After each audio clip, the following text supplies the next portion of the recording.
నమస్కారం. City cable CPC న్యూస్కి స్వాగతం. ముందుగా ముఖ్యాంశాలు. మాజీ మంత్రి కాపు ఉద్యమ నేత ముద్రగడ పద్మనాభం వైఎస్ఆర్సీపీలో చేరిక. కండువా వేసి సాదరంగా ఆహ్వానించిన సీఎం వైఎస్ జగన్.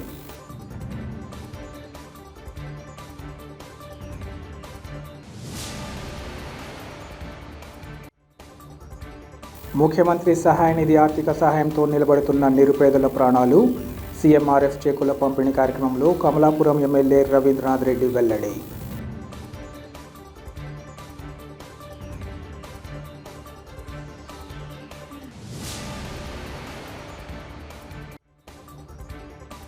రాబోయే సార్వత్రిక ఎన్నికల్లో ప్రజలు ఎలాంటి ప్రలోభాలు భయానికి లోను కాకుండా తమ ఓటు హక్కును స్వేచ్ఛగా వినియోగించుకోవాలి. ప్రజలకు జిల్లా ఎస్పీ సిద్ధార్థ కౌశల్ పిలుపు.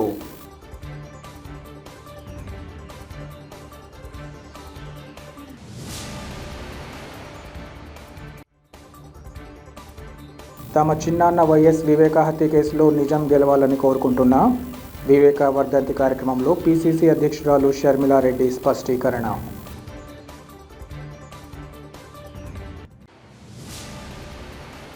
సీనియర్ నేత మాజీ మంత్రి కాపు ఉద్యమ నేత ముద్రగడ పద్మనాభం వైఎస్ఆర్సీపీలో చేరారు. 1978లో జనతా పార్టీతో ముద్రగడ పద్మనాభం రాజకీయ ప్రస్థానం మొదలుకాగా ఎన్టీఆర్ తెలుగుదేశం పార్టీ స్థాపించాక అందులో ముద్రగడ చేరారు.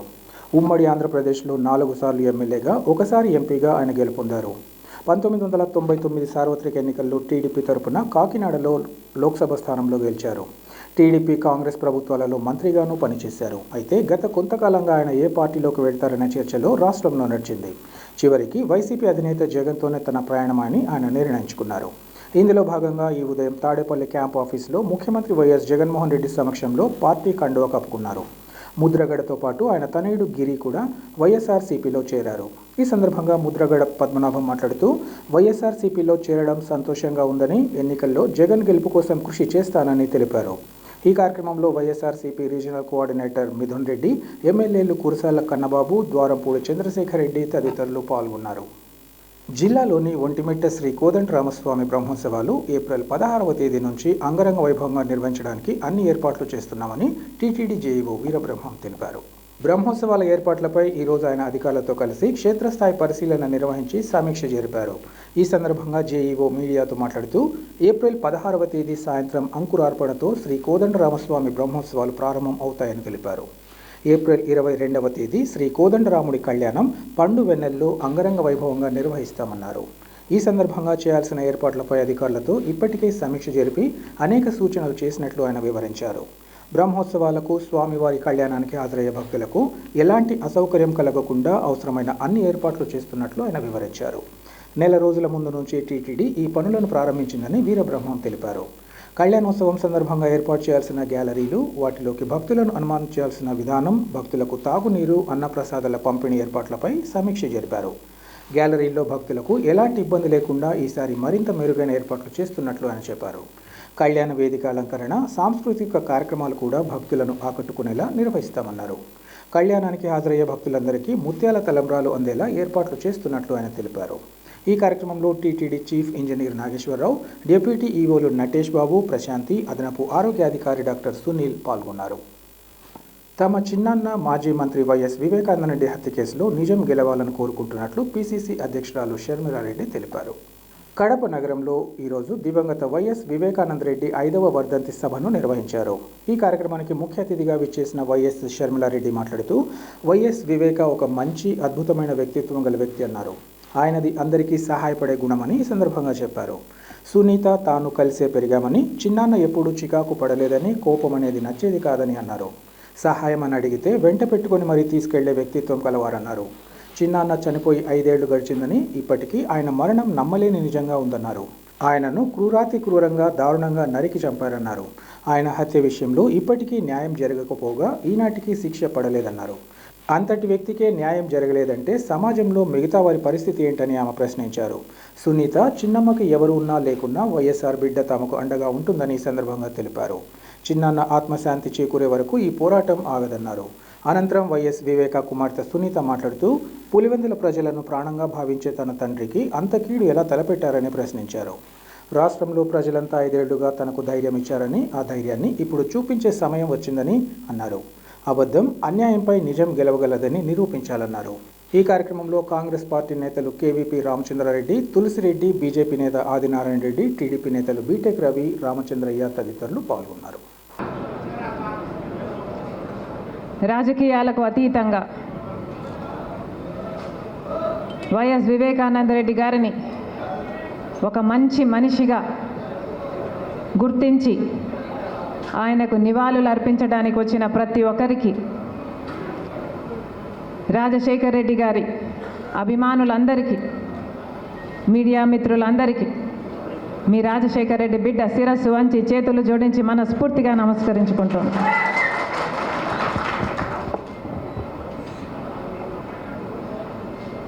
వైఎస్ వివేకానంద రెడ్డి ఒక మంచి మనిషి అని మీ అందరికీ తెలుసు.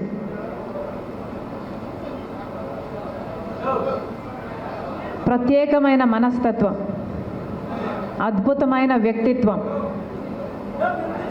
అందరికీ సహాయపడే గుణం, ఇవన్నీ వైఎస్ వివేకానంద రెడ్డి అయితే, నాకు మాత్రం నన్ను ఎత్తుకొని నా తండ్రి తర్వాత తండ్రి లాంటి వాడు చిన్నాన వైఎస్ వివేకానంద రెడ్డి.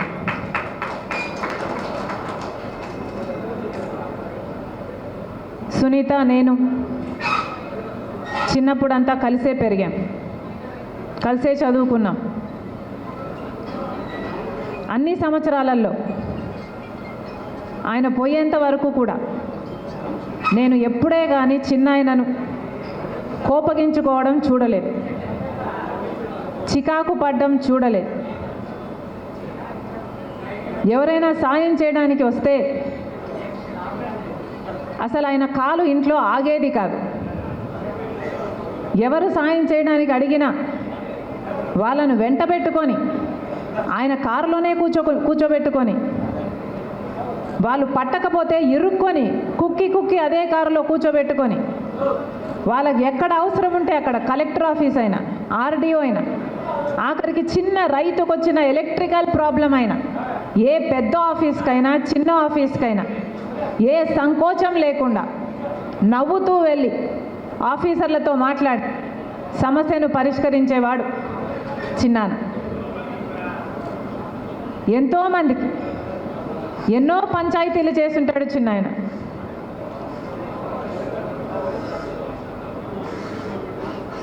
ఆఖరికి నాకు చిన్నాన ఆఖరిసారి నన్ను కలిసింది, నా ఇంటికి వచ్చాడు. షర్మి, నువ్వు కడప ఎంపీగా పోటీ చేయాల్సిన అవసరం ఉంది అని దాదాపు 2 గంటల పాటు నన్ను ఒప్పించే ప్రయత్నం చేశాడు.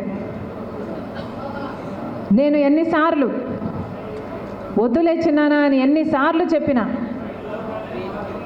పెద్ద మనిషి అయ్యుండి, వయసులో పెద్దవాడయ్యుండి ఎంతో ఓపికగా నాతో అదే పనిగా కూర్చొని 2 గంటల పాటు ఒకటే అంశం, నువ్వు పోటీ చేయాలమ్మా అని, కడప ఎంపీకి నువ్వు పోటీ చేయాల్సిన అవసరం ఉంది అని. ఆఖరికి ఇంకా పెద్ద మనిషి మాట కాదనలేక అన్నీ అనుకూలిస్తే చేస్తాలే చిన్నానా అని చెప్తే తప్ప చిన్నాన ఆ రోజు లేచి వెళ్ళలేదు. అదే నేను చిన్నానను ఆఖరిగా చూసింది. ఈ రోజుకి చిన్నాన చనిపోయి 5 సంవత్సరాలు గడిచిపోయింది. ఆ రోజు చిన్నాన చావు నమ్మలేని నిజం. ఈరోజు రాజకీయ విషసర్పాల కోరల్లో చిక్కుకొని దుర్మార్గు పాలన చక్రాల కింద నలిగిపోతూ న్యాయం కోసం, ధర్మం కోసం పోరాటం చేస్తున్న ఒక నిప్పు లాంటి నిజం.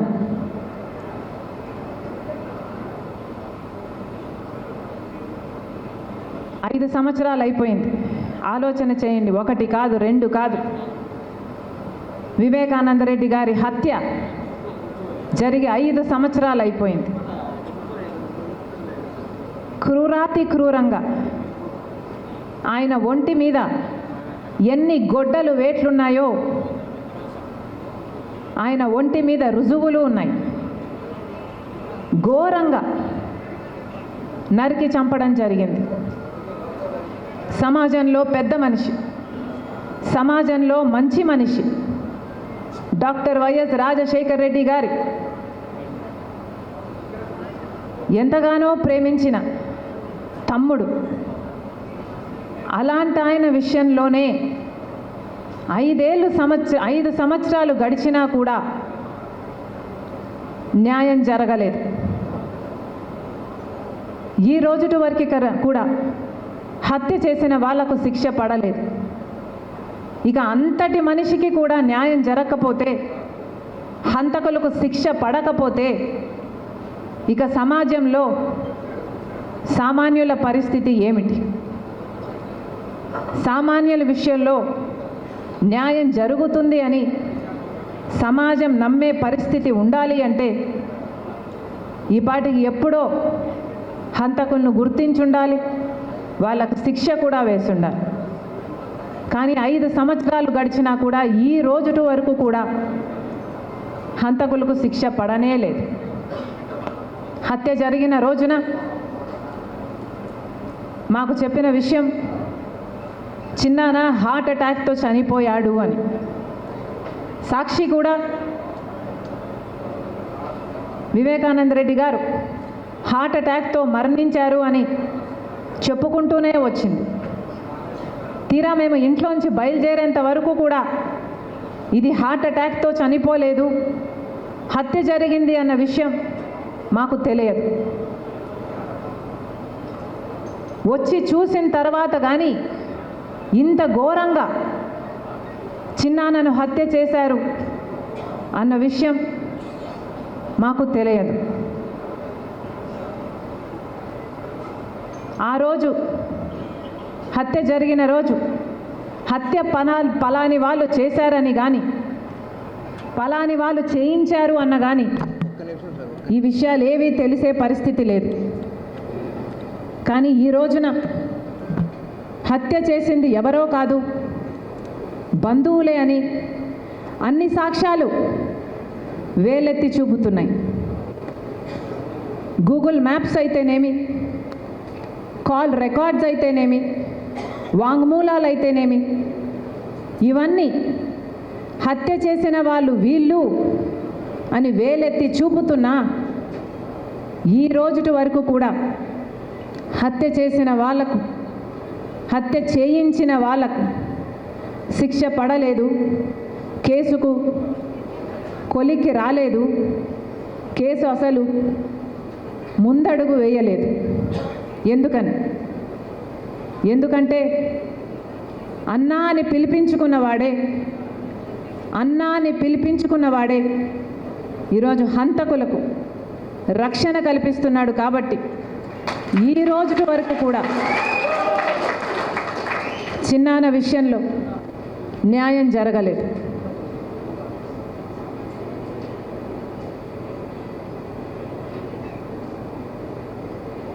చిన్నమ్మ సౌభాగ్యమ్మ బిడ్డ సునీత చిన్నాన్న చావుతో అందరికంటే ఎక్కువ నష్టపోయింది చిన్నమ్మ సునీత.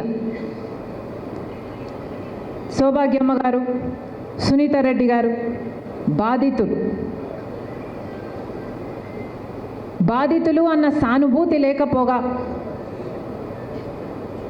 బాధితులకు భరోసా ఇవ్వాలి అన్న ఆలోచన లేకపోగా,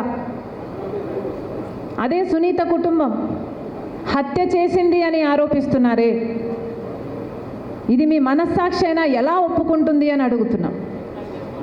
ఒకసారి అద్దం ముందు నించొని హత్య చేసింది సునీత కుటుంబమా అని ఒక్కసారి మిమ్మల్ని మీరు ప్రశ్నించుకోండి. అద్దం ఏం సమాధానం చెప్తుందో, మీ మనస్సాక్షి ఏం సమాధానం చెప్తుందో ఒకసారి మనస్సు పెట్టి వినండి. ఆఖరికి ఇంతగా దిగజారిపోతారు అని ఎవరు ఊహించలేదు. పైనేమో రాజశేఖర రెడ్డి గారి ఫోటో సాక్షిలో, పైనేమో రాజశేఖర రెడ్డి గారి ఫోటో, కిందేమో ఆయన అంతగా ప్రేమించిన, అంత నమ్మకంగా ఆయన కోసం పనిచేసిన తమ్ముడిని క్యారెక్టర్ అసాసినేషన్. ఇది న్యాయమేనా? మీకోసం పనిచేసినప్పుడు కనిపించలేదా వివేకానంద రెడ్డి గారి క్యారెక్టర్? ఆఖరి నిమిషం వరకు, చనిపోయేంత రాత్రి వరకు కూడా వైసీపీ కోసమే క్యాంపెయిన్ చేశాడు కదా. వైసీపీ నిలబెట్టిన అభ్యర్థులను ఆయన అంగీకరించకపోయినా జగన్మోహన్ రెడ్డి గారి నాయకత్వాన్ని గౌరవించి అదే వైసీపీ కోసమే క్యాంపెయిన్ చేసిన వ్యక్తి. ఆ రోజు మీకు కనిపించలేదు వివేకానంద రెడ్డి క్యారెక్టర్. కానీ ఈరోజు పైనేమో రాజశేఖర రెడ్డి గారి బొమ్మ, కిందేమో వివేకానంద రెడ్డి క్యారెక్టర్ అసాసినేషన్. భావ్యమేనా? మనుషులేనా? అంతటితో ఆగారా? సోషల్ మీడియాలో ఎన్ని రకాలుగా బెదిరించారు, బూతులు తిట్టారు. తోడబుట్టిన చెల్లెళ్ళు అని చూడకుండా అవమానించారు. అన్నిటినీ తట్టుకుంది సునీత, అన్నిటినీ తట్టుకుంది సునీత. ఈరోజు నిలబడింది సునీత.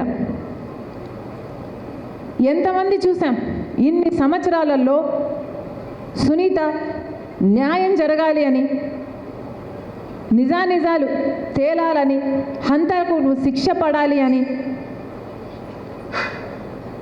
తిరగని చోటు లేదు, తట్టని తలుపు లేదు.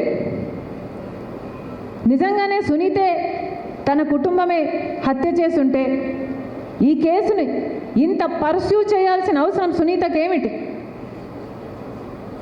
సునీతే గనుక, తన కుటుంబమే గనుక హత్య చేసుంటే మరి మీకు అధికారంలోకి వచ్చారు కదా 2019లో, కేసు మీ చేతుల్లోనే ఉండింది కదా. మరి మీరు అప్పుడు సునీతను ఎందుకు అరెస్ట్ చేయలేదు? సునీత కుటుంబాన్ని ఎందుకు ప్రశ్నించలేదు?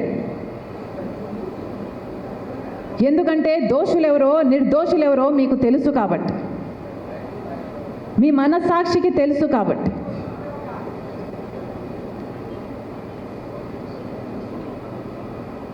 సునీత రాజశేఖర రెడ్డి గారి తమ్ముడి బిడ్డ. అసలు రాజశేఖర రెడ్డి గారు తోబుట్టుల్ని ఎలా చూసుకున్నారో మీకు తెలియదా? రాజశేఖర రెడ్డి గారు తోబుట్టుల కోసం ఎంత చేశాడో మీకు తెలియదా? మరి మీరు రాజశేఖర రెడ్డి గారి వారసులే కదా. రాజశేఖర రెడ్డి గారు తన తోబుట్టులకు ఒక అండగా, ఒక కొండగా నిలబడలేదా? మరి జగనన్న గారు ఏం చేస్తున్నారు? సునీత సామాన్యమైన సునీత కాదు, డాక్టర్ సునీత. డాక్టర్ సునీత. సునీత ఒక డాక్టర్గా తనకంటూ ఒక స్థానం సంపాదించుకుంది. ఒక డాక్టర్గా తన వాసి అయితే ఏమి, తన పరిజ్ఞానం వల్ల అయితేనేమి, జాతీయ అంతర్జాతీయ స్థాయిలో తనకంటూ ఒక పేరు సంపాదించుకుంది. కానీ గత 5 సంవత్సరాలుగా సునీతను చూసిన ప్రతిసారి నాకు అవి ఏవీ గుర్తురావు. సునీతను చూసిన ప్రతిసారి నా గుండెల్లో అంతులేని బాధ, అంతే సమానంగా ఉద్రేకం, న్యాయం జరగలేదు అన్న కోపం, చిన్నాన ఆత్మకు శాంతి కలగలేదు అన్న ఆవేదన. అందుకే సునీతకు మాటిస్తున్నా, చిన్నమ్మకు మాటిస్తున్నా, ఎవరు నిలబడినా నిలబడకపోయినా రాజశేఖర రెడ్డి బిడ్డ మీకు అండగా ఉంది.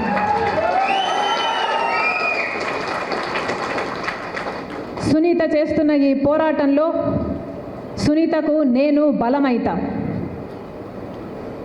సునీత హత్య చేసిన వారికి శిక్ష పడాలి అని చేస్తున్న ఈ న్యాయ పోరాటంలో, ధర్మ పోరాటంలో సునీతకు నేను ఒక ఆయుధమైతా.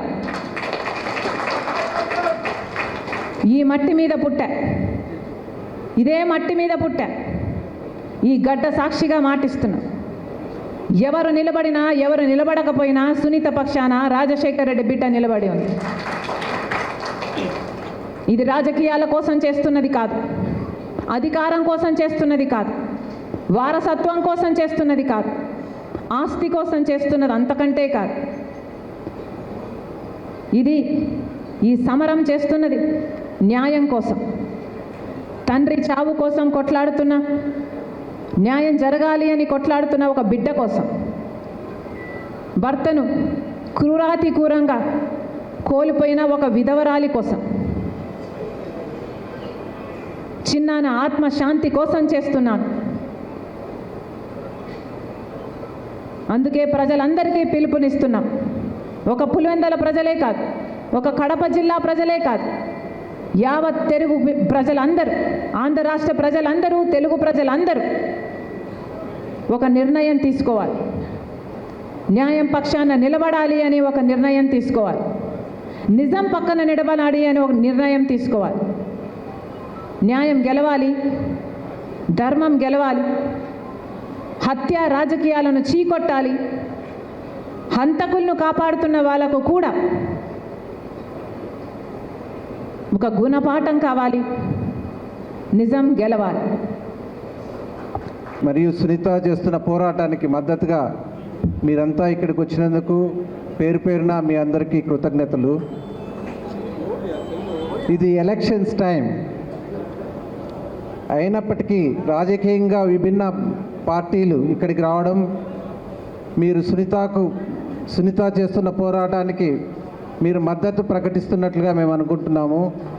ఇక్కడికి వచ్చిన ప్రతి రాజకీయ నాయకుడికి పేరు పేరున కృతజ్ఞతలు. కొంతమంది పేర్లు మాత్రమే చదవగలుగుతాను నేను ఇక్కడ.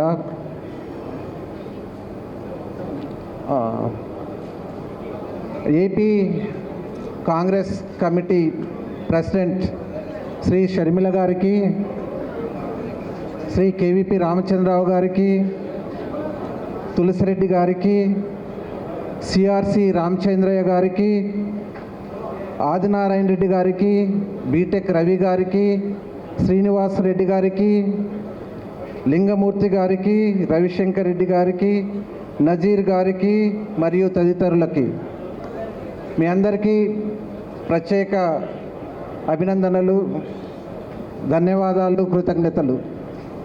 రాబోయే సార్వత్రిక ఎన్నికల్లో ప్రజలు ఎలాంటి ప్రలోభాలు, భయానికి లోను కాకుండా తమ ఓటు హక్కును స్వేచ్ఛగా వినియోగించుకోవాలని జిల్లా ఎస్పీ సిద్ధార్థ కౌశల్ పిలుపునిచ్చారు. జిల్లా ఎస్పీ జమ్మలమడుగు అసెంబ్లీ నియోజకవర్గ పరిధిలో వర్నలబుల్ గ్రామాలుగా గుర్తించిన పెద్దదండ్లూరు, దేవగుడి, గురిగనూరు ప్రాంతాలను సందర్శించి పరిశీలించారు. అనంతరం ఎస్పీ మాట్లాడుతూ ప్రజలు స్వేచ్ఛగా ఓటు వేసేందుకు జిల్లా పోలీసు శాఖ అన్ని ఏర్పాట్లు చేస్తోందన్నారు. ఎవరి ప్రలోభాలు, బెదిరింపులకు భయపడవద్దని పోలీస్ శాఖ అండగా ఉంటుందని భరోసా కల్పించారు. ప్రలోభాలు, బెదిరింపులకు పాల్పడితే పోలీసులకు సమాచారం ఇవ్వాలని ఆయన సూచించారు. అనంతరం ఎస్పీ ఎన్నికల విధుల నిమిత్తం వచ్చిన కేంద్ర సాయుధ బలగాలతో మాట్లాడుతూ సమస్యాత్మక, అతి సమస్యాత్మక ప్రాంతాలపై ప్రత్యేక నిఘా ఏర్పాటు చేసి ఎటువంటి గొడవలకు, అల్లర్లకు తావు లేకుండా ప్రజలు వారి ఓటు హక్కు వినియోగించుకోవాలా చూడాలన్నారు. ప్రజలు ప్రలోభాలకు గురి కాకుండా స్వేచ్ఛగా వారి ఓటు హక్కు వినియోగించుకునేలా పూర్తి భద్రత కల్పించాలని, ప్రతి గ్రామ పరిధిలో ఫ్లాగ్ మార్చ్ నిర్వహించాలని అన్నారు. రానున్న ఎన్నికలు అత్యంత కీలకంగా మారిన ఈ నేపథ్యంలో పోలీసు సిబ్బంది ఎళ్లవేళలా అప్రమత్తంగా ఉండాలని సూచించారు. ఎన్నికల కోడ్ అమల్లోకి వచ్చిన నాటి నుంచి ప్రజలను ఎలాంటి ప్రలోభాలకు గురి కాకుండా చూడాల్సిన బాధ్యత తమపై ఉందన్నారు. ఎలాంటి రాజకీయ ప్రలోభాలకు లోను కాకుండా పూర్తి నిబద్ధతతో, నిజాయితీతో విధులను నిర్వర్తించాలని సూచించారు. ఈ కార్యక్రమంలో పలువురు పోలీసు అధికారులు, సిబ్బంది, కేంద్ర బలగాల సిబ్బంది పాల్గొన్నారు. రాష్ట్ర ముఖ్యమంత్రి వైఎస్ జగన్మోహన్ రెడ్డి రేపు జిల్లాలోని ఇడుగొల్పాయకు రానున్నారు. ఈ మేరకు సీఎం పర్యటన అధికారికంగా ఖరారైంది. ముఖ్యమంత్రి ఉదయం 10 గంటల 45 నిమిషాలకు తన అధికార నివాసం నుంచి రోడ్డు మార్గాన బయలుదేరి 11 గంటల 5 నిమిషాలకు గన్నవరం విమానాశ్రయానికి చేరుకుంటారు. అనంతరం 11:15 అక్కడి నుంచి విమానంలో బయలుదేరి మధ్యాహ్నం 12:05 కడప ఎయిర్పోర్టుకు చేరుకుంటారు. ఆ తర్వాత కడప ఎయిర్పోర్టు నుంచి హెలికాప్టర్లో బయలుదేరి 12:30 ఇడుపులపాయ హెలిప్యాడ్ వద్దకు చేరుకుంటారు. ఆ తర్వాత అక్కడి నుంచి బయలుదేరి 12:40 వైఎస్ఆర్ ఘాట్ వద్దకు చేరుకొని అక్కడ నిర్వహించే ప్రార్థనల్లో పాల్గొంటారు. 12:58 నుంచి 1:20 వరకు ఇడుపులపాయలో నిర్వహించే పలు కార్యక్రమాలలో ముఖ్యమంత్రి పాల్గొంటారు. ఆ తర్వాత వైఎస్ఆర్ ఘాట్ నుంచి బయలుదేరి 1:25 అక్కడి గెస్ట్ హౌస్ చేరుకొని 1:40 వరకు అక్కడే గడుపుతారు. అనంతరం అక్కడి నుంచి హెలికాప్టర్లో కడప ఎయిర్పోర్టుకు చేరుకొని విమానంలో గన్నవరం విమానాశ్రయానికి బయలుదేరి వెళ్తారు. ఇందుకు సంబంధించి ఇప్పటికే అన్ని ఏర్పాట్లను పూర్తి చేశారు. ముఖ్యమంత్రి సహాయ నిధి ద్వారా అందుతున్న ఆర్థిక సహాయంతో ఎందరో నిరుపేదలు తమ ప్రాణాలను నిలబెట్టుకుంటున్నారని కమలాపురం ఎమ్మెల్యే రవీంద్రనాథ్ తెలిపారు. కడప వైసీపీ కార్యాలయంలో ఏర్పాటు చేసిన కార్యక్రమంలో కమలాపురం నియోజకవర్గానికి సంబంధించి మొత్తం 117 మంది లబ్ధిదారులకు 1,36,00,000 విలువైన ముఖ్యమంత్రి సహాయ నిధి చెక్కులను MLA Ravindranath APSRTC chairman Abbireddy Mallikarjuna రెడ్డితో కలిసి లబ్ధిదారులకు అందించారు. అనంతరం ఎమ్మెల్యే మాట్లాడుతూ ముఖ్యమంత్రి వైఎస్ జగన్మోహన్ రెడ్డి నేతృత్వంలోని రాష్ట్ర ప్రభుత్వం బడుగు బలహీన వర్గాల సంక్షేమం ఆరోగ్యం పట్ల పూర్తి భరోసా కల్పిస్తోందన్నారు. ప్రాణాపాయ స్థితిలో ఉన్న నిరుపేదలకు ముఖ్యమంత్రి సహాయ నిధి ద్వారా చికిత్సకు తగిన ఆర్థిక సహాయం అందచేయడం జరుగుతోందన్నారు. రాష్ట్రంలో వైద్యం విద్యకు సీఎం జగన్మోహన్ రెడ్డి పెద్దపీట వేస్తున్నారని, రాష్ట్రంలో అనారోగ్యంతో బాధపడుతున్న వారు భయపడవద్దని ప్రభుత్వం తరపున ఆర్థిక సహాయం అందిస్తామని ఎమ్మెల్యే భరోసా ఇచ్చారు. గతంలో ముఖ్యమంత్రి సహాయ నిధి చెక్కులు పంపిణీ విషయంలో చాలా అలసత్వం ఉండేదని, కరోనా కష్టకాలంలో కూడా ముఖ్యమంత్రి YS Jaganmohan Reddy CM relief fund విషయంలో ఆలస్యం కాకుండా చర్యలు తీసుకున్నారన్నారు.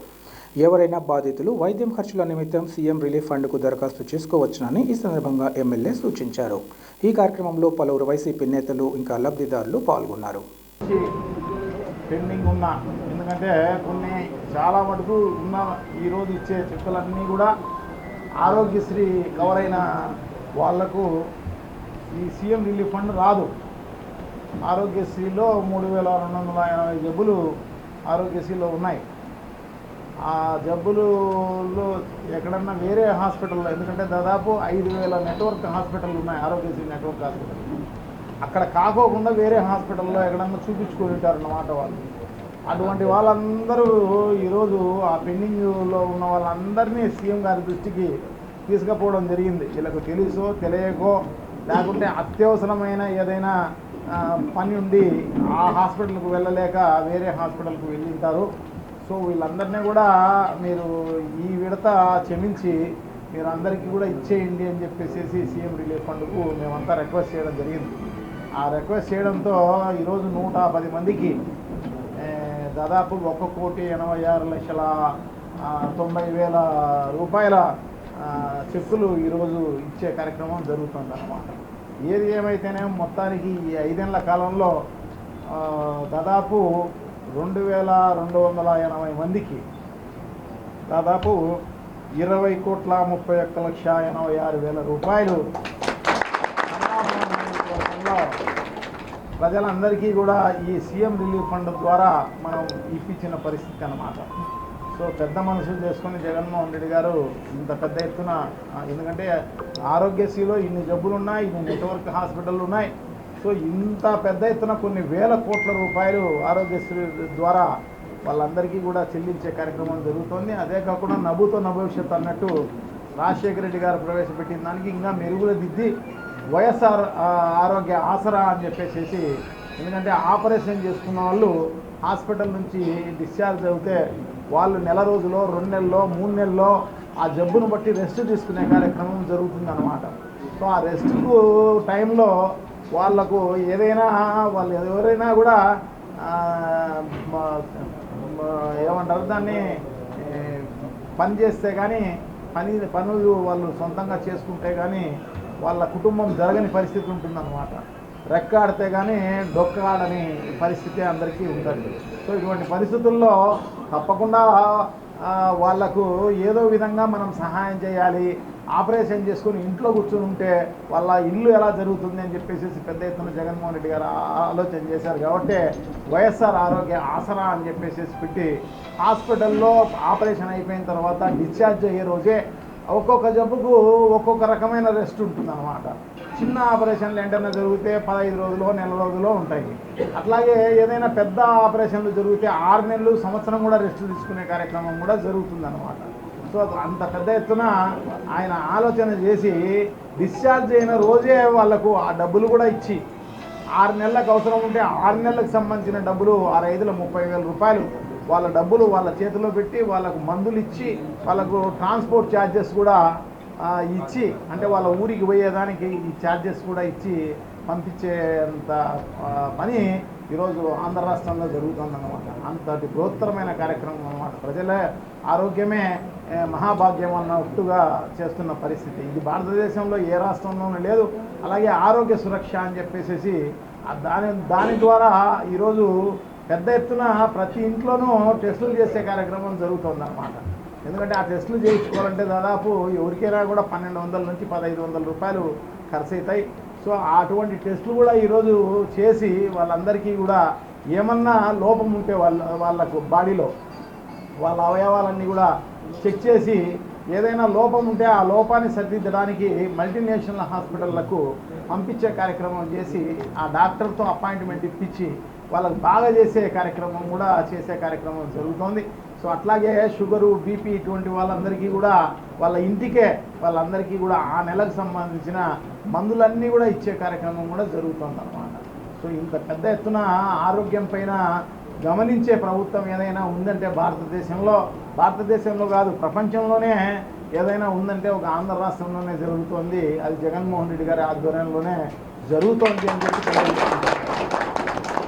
తప్పకుండా ఆయన్ను ప్రజలందరూ కూడా ఆశీర్వదించాల్సిన అవసరం తప్పకుండా ఉంది. ఇంత పెద్ద ఎత్తున ఒక మంచి పరిపాలన అందించిన జగన్మోహన్ రెడ్డి గారిని మళ్ళీ ముఖ్యమంత్రిగా చేసుకోవాల్సిన అవసరం తప్పకుండా ఉంది అని చెప్పేసి మీకు అందరికీ కూడా తెలియజేసుకుంటూ ఈరోజు దాదాపు 110 మందికి చెక్కులు ఇచ్చే కార్యక్రమం జరుగుతుంది. సో అదే కాకుండా నాకు తెలిసి మ్యాక్సిమం ఆరోగ్యశ్రీ కవర్ అయిన వాళ్ళందరికీ కూడా ఇది అందరికీ వచ్చిన పరిస్థితి అన్నమాట. నిజంగా చాలా గొప్ప విషయం. ఎందుకంటే ఇది ఎక్కడ కూడా ఇవ్వరు. ఆరోగ్యశ్రీలో ఇన్ని 3,248 జబ్బులకు ఇచ్చి అదే కాకుండా 5,000 నెట్వర్క్ హాస్పిటల్లో పెట్టుకొని సో మళ్ళీ వాళ్ళకు మనం చేసిన తప్పిదానికి అంటే వేరే హాస్పిటల్కు ఈ 5,000 హాస్పిటల్ కాకుండా వేరే హాస్పిటల్కి పోయి చూపించుకున్నందువల్లనే ఈ ప్రాబ్లం అన్నమాట. అది లేకపోతే ఆరోగ్యశ్రీలో వాళ్ళు శుభ్రంగా 25 లక్షల రూపాయలు నిజంగా అది కూడా నవ్వుతున్న భవిష్యత్తు అన్నట్టే. ఇంతకు ముందంతా కూడా 2 లక్షల రూపాయలు మాత్రమే సంవత్సరానికి ఒక కుటుంబంలో అంటే ఒక కార్డు హోల్డర్కు 2 లక్షలు మాత్రమే ఉండేది అన్నమాట లిమిట్. అటువంటిది ఈరోజు 25 లక్షల రూపాయల వరకు కూడా వాళ్ళు ప్రతి సంవత్సరము ఆ ఇంటి వాళ్ళు దాన్ని అవైల్ చేసుకునే దానికి అవకాశం ఉందన్నమాట. ఏదైనా జబ్బు వచ్చినా కూడా ఎవరి పక్క కూడా చూడాల్సిన పనిలే అనమాట. పెద్ద ఏదైనా కూడా మంచి హాస్పిటల్కి వెళ్ళవచ్చు. 25 లక్షల వరకు ఆరోగ్యశ్రీ అనేది పనిచేస్తుంది అని చెప్పేసి తెలియజేసుకుంటున్నాను అనమాట. సో థ్యాంక్ యూ, నమస్కారం అందరికీ. ఈరోజు అందరికీ కూడా నమస్కారాలు తెలియజేసుకుంటున్నాను. Thank you. బాధితులకు మన సీఎం రిలీఫ్ ఫండ్ ఇవ్వడం జరిగింది. చాలా సంతోషం.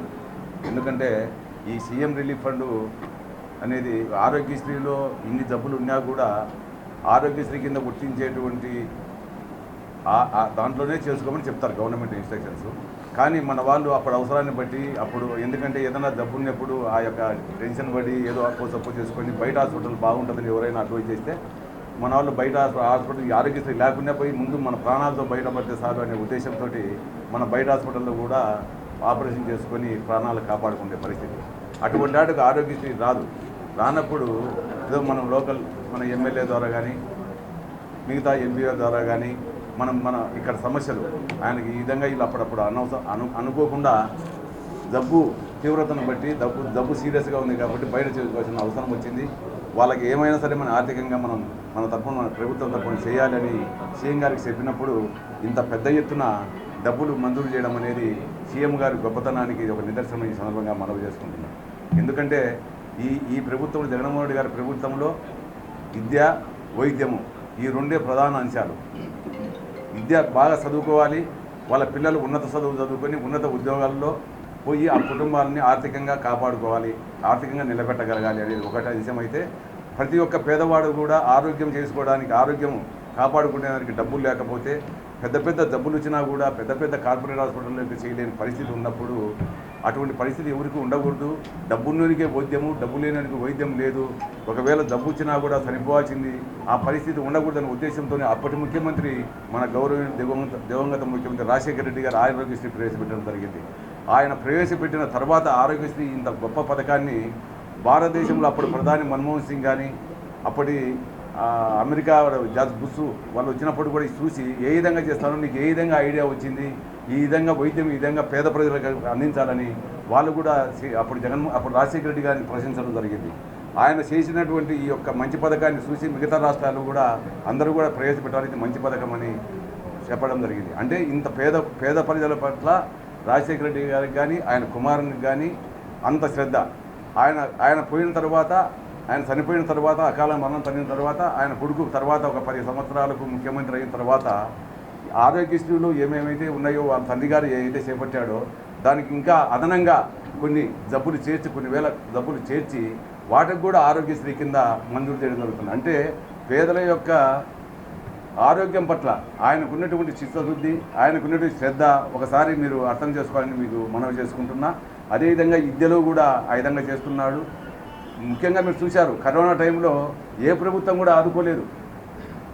కరోనా టైంలో ఏ ప్రభుత్వం ఆదుకోలే. ఉచితంగా కరోనా వస్తే ఉచితంగా వైద్యం చేసి ఇన్ని వేల కోట్లు ఖర్చు పెట్టాడు కరోనా కోసం. కొన్ని వేల కోట్లు ఖర్చు పెట్టి కరోనా నుంచి మన యొక్క రాష్ట్రాన్ని కాపాడే ఘనత కూడా జగన్మోహన్ రెడ్డి అని.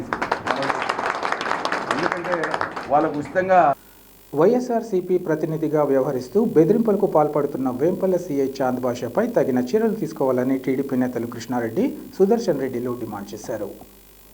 కడప నగరంలోని వైఎస్ఆర్ మెమోరియల్ ప్రెస్ క్లబ్లో ఏర్పాటు చేసిన విలేకరుల సమావేశంలో వారు మాట్లాడారు. గత స్థానిక సంస్థల ఎన్నికల్లో తాము వేంపల్లె జెడ్పీటీసీగా టీడీపీ తరపున పోటీ చేయడం జరిగిందన్నారు. అప్పటి నుంచి పోలీసులు తమను చిత్రహింసలకు గురి చేస్తున్నట్లు చెప్పారు. ఈ క్రమంలో ఇటీవల సీఐగా వచ్చిన చాంద్ బాషా వైసీపీ కార్యకర్తలా వ్యవహరిస్తూ టీడీపీ నేతలు, కార్యకర్తలను ఇబ్బందులకు గురి చేయడం జరుగుతుందన్నారు. తమ వ్యక్తిగత ఆస్తులకు సంబంధించి ఎటువంటి కోర్టు ఉత్తర్వులు లేకుండా జోక్యం చేసుకుంటూ బెదిరింపులకు దిగడం దారుణమన్నారు. ఈ విషయంగా ప్రశ్నిస్తే తమపై రోడ్డు షీట్ ఉందని, జిల్లా బహిష్కరణ చేస్తామని బెదిరిస్తున్నట్లు చెప్పారు. ఈ విషయంగా కోర్టులో ప్రైవేట్ కంప్లైంట్ వేసి న్యాయం కోసం పోరాటం చేస్తామని వారు తెలిపారు. ఈ విషయమై జిల్లా ఎస్పీ, డీఐజీలకు ఫిర్యాదు చేయనున్నట్లు వారు వివరించారు.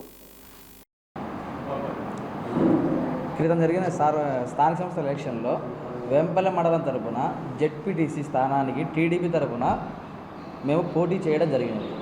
అప్పటి నుంచి పోలీసులు మా మీద వ్యక్తిగతంగా, భౌతికంగా అనేక రకాలుగా ఇబ్బందులు పెడుతూ, అనేక రకమైన కేసులు మా మీద పెడుతూ మమ్మల్ని చిత్రహింసలకు గురి చేస్తున్నారు. ఇప్పుడు వచ్చిన వేంపల్లెకు సిఐ చాంద్ బాషా గారు ఇంకా ఎక్కువ చర్యలు తీసుకుంటూ వైసీపీ పార్టీకి కార్యకర్తలాగా పనిచేస్తూ టీడీపీకి సంబంధించిన నాయకులు, కార్యకర్తల మీద అనేక రకమైన కేసులు పెడుతూ అందరినీ ఇబ్బందులు పెడుతూ గురి చేస్తూ ఉన్నాడు. ఇంకా నిన్న జరిగిన విషయం ఏమిటంటే, ఇది మాకు సంబంధించిన ఆస్తుల మీద, సివిల్ సంబంధించిన మ్యాటర్ల మీద పర్సనల్గా ఇన్వాల్వ్ అవుతూ పోలీసులను ఎటువంటి కోర్టు ఆర్డర్ లేకపోకుండా సైట్ల దగ్గరికి అందరూ పంపిస్తూ ఆయన మొత్తం నీకు సెటిల్మెంట్లు చేసుకుంటా వేంపల్లెను భ్రష్టు పట్టిస్తున్నాడు.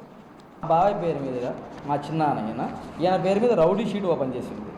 రౌడీ షీట్ ఉండడం వల్ల ప్రతిసారి ఎక్కడ వేంపల్లె మండలంలో మీరు తిరుగుతూ ఉన్నా కానీ ఏ చిన్న కానిస్టేబుల్ కనపడినా, ఇతనికి అగుపడినా కానీ స్టేషన్ తీసుకెళ్ళేది, పొద్దున్న తీసుకెళ్ళి సాయంత్రం దాకా కూర్చోబెట్టి చిత్రహింసలకు ఒక 3 నెలల నుంచి ఈయన వచ్చిన దగ్గర నుంచి గురి చేస్తూ ఉన్నాడు. మేము ఏదన్నా ఎదురుగా మాట్లాడితే ఆయనకు మీరు రౌడీ షీటు, నిన్ను జిల్లా బహిష్కరణ చేస్తామంటున్నాడు. మేము ఏం తప్పు చేశామని మీరు మమ్మల్ని జిల్లా బహిష్కరణ చేస్తా అంటున్నారు. మీరు వచ్చింది శాంతి భద్రతలు, వేంపల్లె మండల శాంతి భద్రతలు కాపాడడానికే, వైసీపీకి కార్యకర్తలా పనిచేయడానికి మీరు వచ్చారా? దౌర్జన్యంతో పోలీసులు టీడీకి సంబంధించిన వాళ్ళకు బెదిరించి వాళ్ళ ఆస్తులకు సంబంధించిన పేపర్లు రాపించుకొని వాళ్ళకి హ్యాండ్ ఓవర్ చేస్తున్నావు. ఇంతకు మించిన ఏమన్నా ఉందా మీకు అసలు? ఇంతటితో మేము ఆగమి ఈ చర్యలకు ప్రైవేట్ కంప్లైంట్ వేస్తాము, కోర్టు పరంగా మిమ్మల్ని పోరాడతాము, మీ అక్రమాలు అరికడతాం. సిఐ గారు, ఎస్పీ సార్కి ఇంకా కలవాలి సార్. నిన్ననే సార్ ఇది జరిగింది. ఎటువంటి కోర్టు ఆర్డర్ లేకోకుండా పోలీసులను పెట్టి నిన్న 18 నుంచి కూడా వేంపల్లి స్టేట్ బ్యాంక్ సర్కిల్లోనే మా హౌస్ 6 ఇయర్స్ నుంచి నా హ్యాండ్ ఓవర్లో ఉంది. ఆ హౌస్ ఎటువంటి నీకు ఇబ్బందులు లేకుండా ఆర్థిక లావాదేవీలు ఏమున్నా కానీ కోర్టుకు సంబంధించి సివిల్ మ్యాటర్లో పోలీసులు ఎంటర్ కాకూడదు వితౌట్ ఎనీ కోర్టు ఆర్డర్స్. మీరు పోలీసులను ఎందుకు పెట్టారు అక్కడ?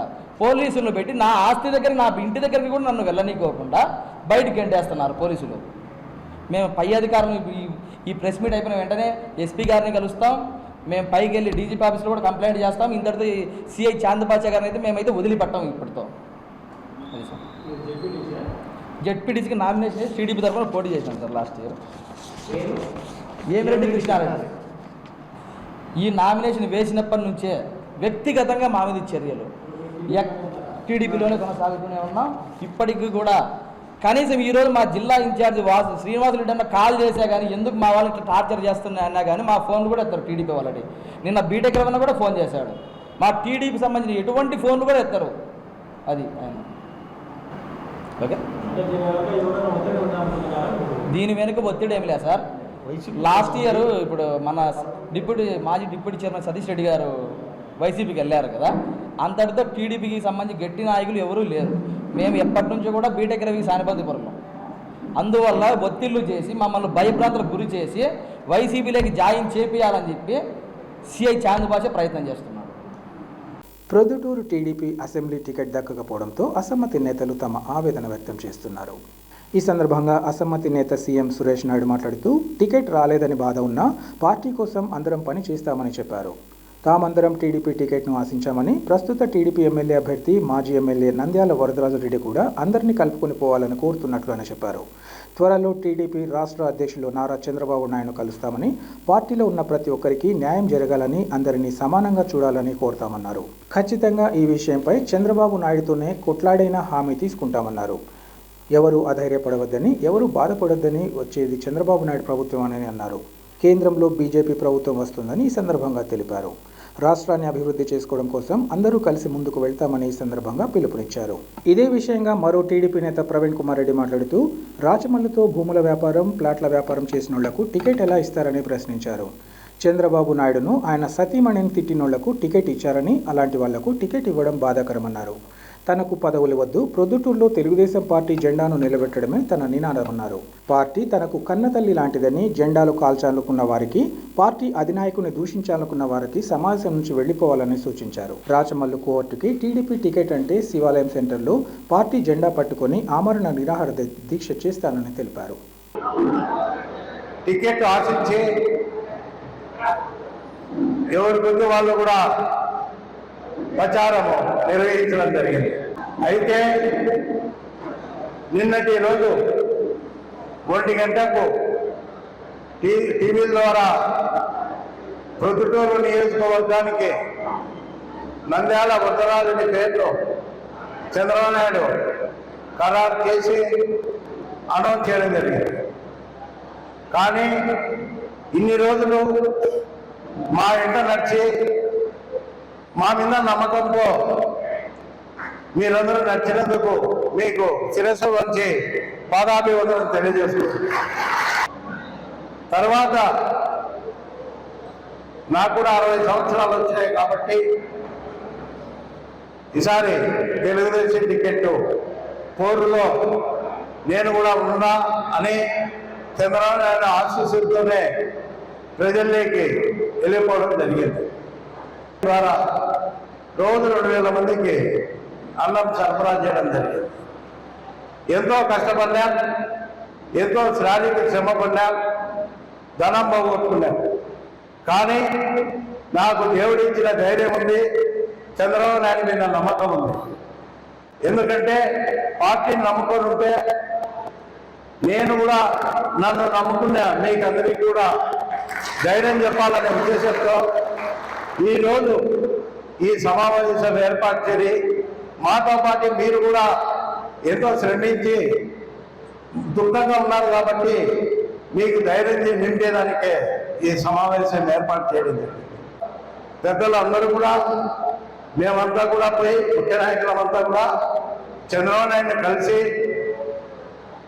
పార్టీ ఇక్కడ ఉండే పరిస్థితులలో ఆయన అనౌన్స్ చేసిన తర్వాత ఆయనకు అన్ని రకాలుగా వివరించి పార్టీలో గుంపులుగా ఏర్పడకుండా అందరినీ సమానంగా చూసుకునే నాయకత్వం చంద్రబాబు నాయుడు ఇక్కడుండే నాయకులకు కూడా ఆయన ఆదేశించాలని, ఎవరికి అన్యాయం జరగకుండా వేదిక పైన ఉన్నటువంటి నాయకులము పెద్దలు అందరూ ఉన్నారు.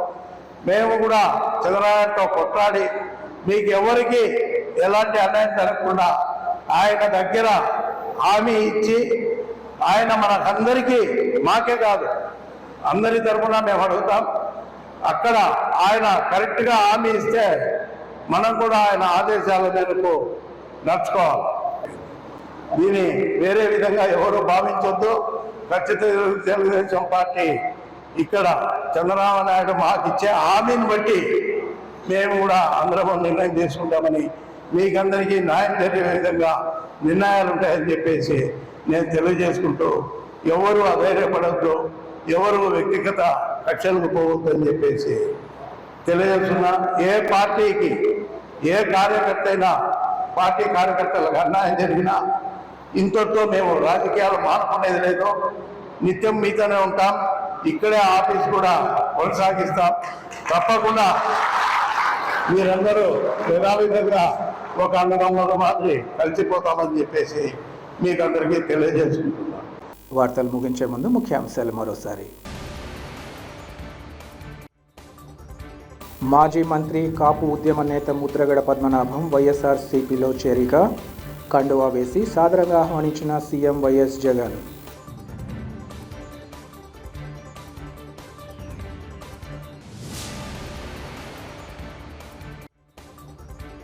ముఖ్యమంత్రి సహాయ నిధి ఆర్థిక సహాయంతో నిలబడుతున్న నిరుపేదల ప్రాణాలు, సీఎంఆర్ఎఫ్ చెక్కుల పంపిణీ కార్యక్రమంలో కమలాపురం ఎమ్మెల్యే రవీంద్రనాథ్ రెడ్డి వెల్లడి.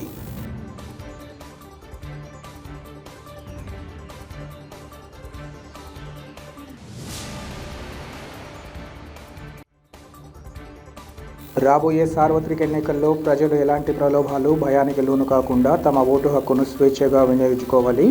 ప్రజలకు జిల్లా ఎస్పీ సిద్ధార్థ కౌశల్ పిలుపు.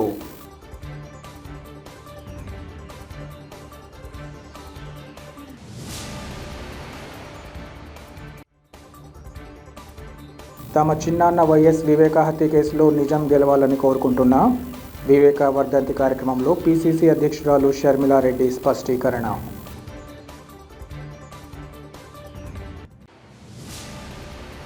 సిటీ కేబుల్ సిపిసి న్యూస్ ఇంతటితో సమాప్తం. నమస్కారం.